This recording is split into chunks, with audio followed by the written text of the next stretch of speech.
2. You will hear some students talking about an assignment. Listen carefully and answer questions 21 to 25.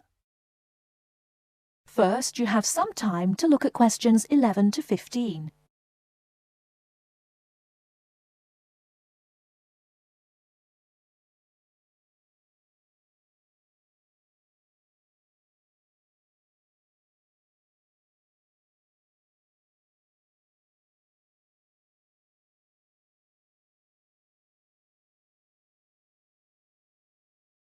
Now, listen carefully and answer questions 11 to 15.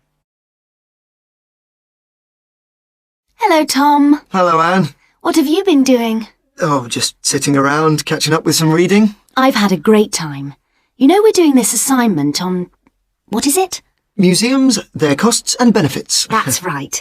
Well, I've been to the Sandgate Museum. It was really good. These local museums are really interesting because they connect people with the history of one special place. We all know about kings and emperors and battles and wars, but local museums tell us about the everyday lives of ordinary people, and that's why they are so important. I'm not so sure about that. I think they are of interest, but they're so small that they can't give a true picture. They do their best. I don't really agree. They do give a true picture, but perhaps not a full picture. It's the truth, but not the whole truth. I think the smallness is the number one problem. Because they're small and local, they attract few visitors. That's why they have so little money. And because they have little money, they can't buy or maintain many really interesting exhibits. As a result, the shop is almost as big as the museum to try to raise money by selling souvenirs, postcards, sweets and so on. I think they find it difficult, but not impossible. And don't forget, they get a lot of their exhibits free from local people. There was this boat, for example, that was fantastic. Really? What was that? There was a massive fishing boat, a real one, about 100 years old, and you could walk on it and get the feeling of what fishing in those days was really like. Sounds quite good. But I've always found that these kinds of museums are a bit dingy. For example, the display cabinets are so dark that you can hardly see the exhibits, and the labels are sometimes difficult to read.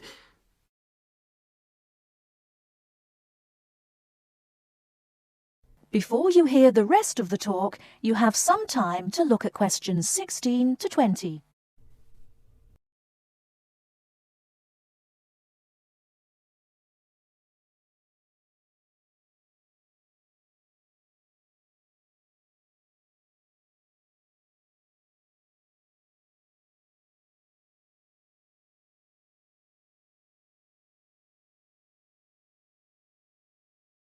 Now listen and answer questions 16 to 20. So coming back to our assignment, what we've got to decide is whether these museums should be funded by the government or just by local people. I think it depends entirely on what kind of museum it is. How do you mean? Well, take local history museums. They are small, so they won't survive without financial support. But that should come from the local authority, since only people in that area or tourists will visit it. I agree, but what about big natural history museums? Surely they should get money from the central government. Why? Children who want to learn about nature can go out into the countryside with their school teachers. They could survive from donations, and they get loads of visitors anyway. The state should spend more on science museums, since not enough people are studying science these days. I'm not so sure. But I do think a sort of museum which should not get public funds is the craft museum. Yes, like museums of cotton weaving. Yeah, which are of interest to only a very small number of people, and they should pay for it. I agree, but a working farm is a different thing again. That's something from the past of all of us, and so it's important to the local community. Kids can learn a lot too. That's the sort of thing that the local government should be spending its money on. Yes, I agree. Well, I think we've got plenty of ideas for our assignment. That is the end of Part 2. You now have half a minute to check your answers.